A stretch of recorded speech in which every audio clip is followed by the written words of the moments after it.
avant, tu n'investissais pas du tout en bourse, tu avais un certain regard par rapport à cet univers-là. Et aujourd'hui, on sent que voilà, au-delà de comprendre cet écosystème, maintenant tu l'expérimentes et tu arrives à prendre tes propres décisions sur la base des connaissances que tu as. Et ça, c'est fort. C'est très fort.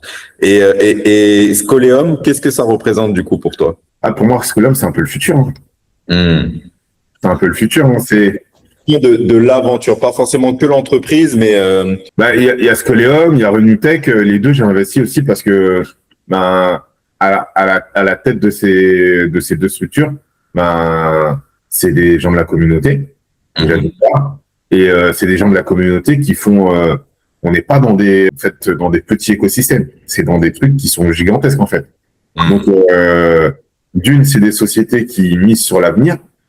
Donc, c'est déjà qui sont déjà dans la tech du futur, tu vois.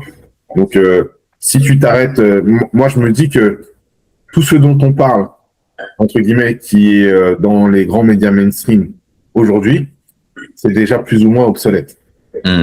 Tu vois. Et là, on parle sur des technologies qui sont pas encore sorties, qui sont en développement, mais qui sont totalement, en fait, dans ce qu'on recherche pour le futur.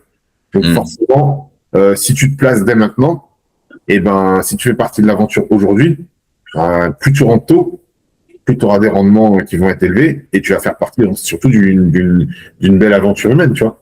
C'est-à-dire que et c'est des gens aussi qui ont des vraies valeurs. Il y a ça aussi qui a énormément joué. C'est-à-dire que c'est des gens qui ont des vraies valeurs. Certes, ils avaient besoin d'argent, mais ils auraient pu avoir de l'argent différemment. Ils nous ont proposé, et vous nous avez aussi proposé, même à les investissements qu'on a mis ou l'argent qu'on a donné, pour eux, ça représente quasiment rien, en fait, par rapport à vraiment ce qu'ils ont besoin. Mais ils ont voulu nous faire participer et nous mettre le pied à l'étrier et cette démarche pédagogique, etc., qui consiste à nous apprendre et nous montrer comment ça se passe, entre guillemets, derrière la caméra, tu vois, et tous les petits trucs qui se passent, en fait, tout en amont de quand on présente un projet qui est déjà fini, c'est hyper intéressant, en fait, tu vois, de voir l'évolution, de voir les différentes étapes, c'est de lever de fonds, de financement, de demande de financement. Après, une fois que tu as levé des fonds, il faut valider ton cahier des charges parce que tu as levé de l'argent.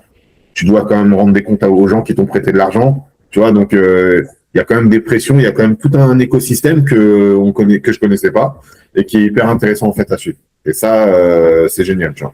Faire partie de ce truc-là, ça c'est pareil, c'est des choses, tu vois, moi j'aurais jamais pensé, tu vois.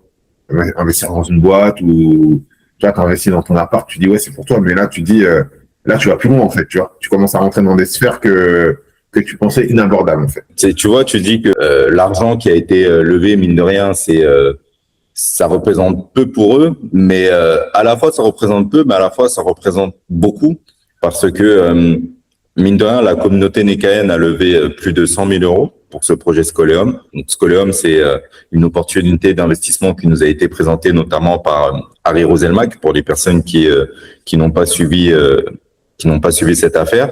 Et les Nekaens ont levé en très peu de temps 100 000 euros. Et même si Scoleum, c'est une entreprise qui a pour projet de lever des millions, c'est clair et net, ces premiers 100 000 euros qui ont été levés très rapidement par la communauté, c'est ce qui te permet de mettre de l'essence dans ton entreprise pour pouvoir investir dans tes petites choses et pour au final être beaucoup plus, je vais pas dire présentable, mais beaucoup plus préparé quand tu vas aller démarcher les boîtes qui vont te permettre de financer des millions. Et donc, c'est en ce sens-là que il ne faut pas minimiser non plus l'importance que vous avez eue dans ce projet. Hein. Pas du tout. Ça montre aussi, moi, le deuxième point, c'est que ça montre que quand on est structuré et parce que ça va casser aussi un petit peu, si tu veux, tous les on dit, tu vois, ou tous les a priori qu'il y a sur la communauté pour dire que on sait pas faire des choses ensemble, on sait faire que la fête, ou tu vois, tous les petits stéréotypes qui nous sont collés. Ça montre que, tu vois, on mine de rien, quand on est sérieux, quand on a des projets sérieux, etc., on arrive à se structurer et qu'on arrive à se faire confiance, tu vois. Voilà. Donc ça avance, ça veut dire que le chemin il est en train de se faire, ça veut dire qu'on retrouve aussi, tu vois, certains ont cette volonté de puissance de se dire ouais vas-y, tu sais on y va là, faut qu'on avance, tu vois. Et tout ça, C'est peut-être des choses que nous, on va pas forcément voir les fruits, mais chaque génération a son combat à mener. C'est clair. Nos parents, ils ont fait leur travail. Moi, je reproche rien à nos parents, etc. Ils ont fait ce qu'ils ont pu et comme ils ont pu avec ce qu'ils avaient. Et ils ont mis. Moi, je suis né ici, tu vois, comme beaucoup d'entre nous, etc. On nous a élevés comme des enfants du pays. Tu vois, nos parents, je pense que, et je l'avais déjà dit, tu sais, au Nekao Gala, personne ne quitte son pays par plaisir, tu vois. S'ils l'ont fait, c'est un déchirement. Et s'ils l'ont fait, c'est qu'ils ont jugé que pour arriver, pour entre guillemets leurs futurs enfants, c'était ce qu'il y avait de mieux pour eux, tu vois. Donc quelque part, c'est un sacrifice qu'ils ont fait. Et c'est pour que nous on puisse aller plus loin. Donc eux, ils ont fait leur part. Nous, à nous de aussi, tu vois, pas se reposer sur nos lauriers, etc. Et de faire la. Et s'il y a des gens qui doivent mettre déjà le premier pied à l'étrier dans ce genre de choses, etc. Ben moi, je vais être un des premiers, tu vois. J'en ai, tu sais, le faire pour ma famille, pour ma fille, et qu'elle comprenne.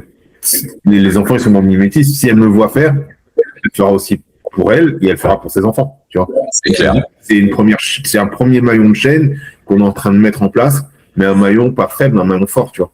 C'est clair. Et qu'est-ce que représente aujourd'hui la communauté Nekao pour toi? Parce que mine de rien, là, on est presque aux 1000 Nekains sur ces 3 ans d'aventure. Qu'est-ce qu'elle représente cette communauté pour toi? Je trouve que ça grossit vite, ça grossit bien. Les personnes qui rentrent sont que des, je trouve que c'est que des personnes bienveillantes, tu vois. Je connais pas tout le monde, bien sûr, on est 800, etc. Tout le monde rentre, il y a beaucoup de gens qui rentrent, etc. Tout le monde ne s'exprime pas forcément sur les groupes parce qu'il y a des gens qui sont, voilà, de nature plus réservée. Mais non, je trouve que l'environnement est sain et moi, c'est ce dont j'ai besoin. Si ça me convenait pas, je serais sorti, clairement, ou j'aurais arrêté de parler, j'aurais pris ce qui m'intéressait et puis voilà. Donc si je m'exprime, si je te donne, je suis pas quelqu'un qui aime forcément la lumière ou quoi que ce soit. Si je m'exprime, si là, tu vois, on a cet échange, etc., c'est que pour moi, l'environnement, il est sain, tu vois. Il n'y a pas de malveillance, il y a que de la bienveillance à l'intérieur. Et c'est un truc qui est fait pour nous, quoi. Et c'est pas, entre guillemets, dérespecter, tu vois, les autres ou quoi que ce soit. Mais tout le monde a son espace, tu vois. Ouais, moi, je trouvais il était temps qu'on ait le nôtre aussi, tu vois. Pour autant, c'est pas pour autant qu'on n'aime pas les autres ou quoi que ce soit, ça n'a rien à voir, tu vois. Mais forcément, les choses que je vis, si tu as vécu les mêmes, tu vas plus me comprendre. C'est juste une question de rechercher aussi, tu vois, c'est dans le regard, se dire, ah putain, ouais, il comprend ce que j'ai, tu vois. C'est clair, même sans parler des fois. C'est ça, tu vois. Il a capté, tu vois. Il a capté, j'ai pas à me justifier ou j'ai pas. Il m'a dit non, c'est bon, j'ai capté. Tu vois. C'est clair, c'est clair.